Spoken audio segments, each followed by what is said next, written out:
Is Britain unsafe for Jews? Because reports say that the US President Donald Trump's team is discussing providing asylum for them in America. According to Britain's Telegraph newspaper, discussions are underway within the Trump administration about offering refuge to British Jews who say that rising anti-Semitism has made the UK unsafe.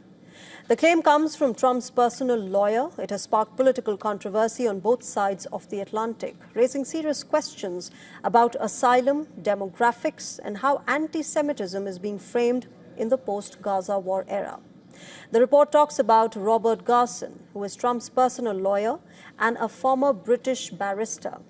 Garson has reportedly told the British Daily that he has held conversations with the US State Department about granting asylum to Jewish people living in the UK. Garson said, and I quote, "The UK is no longer a safe place for Jews." He's argued that anti-Semitism has surged following the October 7th Hamas attack on Israel, and that the war that followed in Gaza made it worse. He cited the recent Islamist attack on a synagogue in Manchester, as well as what he described as widespread anti-Semitism at protests opposing Israel's military campaign. To be clear, the White House has not confirmed the discussions and did not immediately respond to requests for comment. But remember, Garson's statements come amid heightened tensions in Britain, where mass demonstrations against Israeli action in Gaza have drawn hundreds of thousands of people. Some supporters of Israel have reportedly argued those protests are motivated by anti-Semitism. But critics say that they are political demonstrations against civilian deaths in Gaza, where tens of thousands of Palestinians were killed during Israel's military response. But Garson, well, he's taken the hard line. In a US television interview in late 2023, Garson described pro-Palestinian protesters in New York and Los Angeles as, and I quote, marauding mobs. He accused them of shouting anti-Semitic chants and calling for violence against Jews. Now, in his latest comments, Garson went even further, saying that he sees, quote, no future for Jews in the United Kingdom, unquote. He's placed much of the blame on the British Prime Minister, Keir Starmer, accusing his government of allowing anti-Semitism in the country to grow unchecked.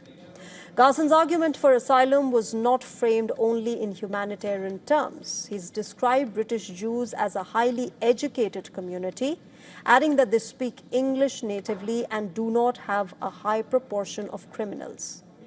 Now, those remarks have already drawn criticism for echoing what has been described as selective and exclusionary view of immigration, particularly at a time when the Trump administration has taken a hardline stance on refugees. More broadly, remember, in October last year, the Trump administration announced plans to cap refugee admissions in 2026 at just 7,500 people, with most slots reportedly reserved for white South Africans. It remains unclear how or if British Jews would fit into that already limited quota. Garson says he raised the idea of asylum with Yehuda Kaplan, who is Trump's special envoy to monitor and combat anti-Semitism, in his role as a board member of the U.S. Holocaust Memorial Council. Trump appointed Garson to that council earlier, after removing members who had been appointed during the Biden administration. Now, this move was part of a broader reshaping of institutions dealing with anti-Semitism and Holocaust education under Trump's second term.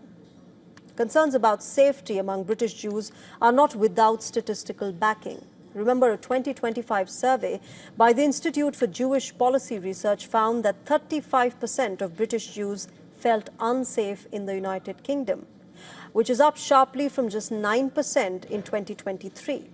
Before the Hamas attacks and the Gaza war. Nearly half of the respondents, that is 47%, said that anti-Semitism was a very big problem as compared with just 11% back in 2012.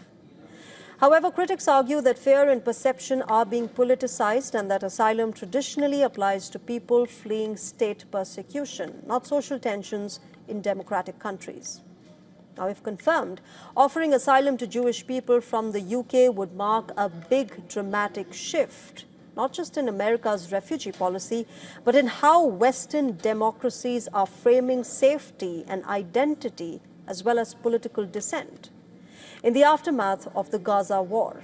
For now, of course, these discussions remain unofficial, but it has clearly triggered a worrying conversation around anti-Semitism and selective refuge.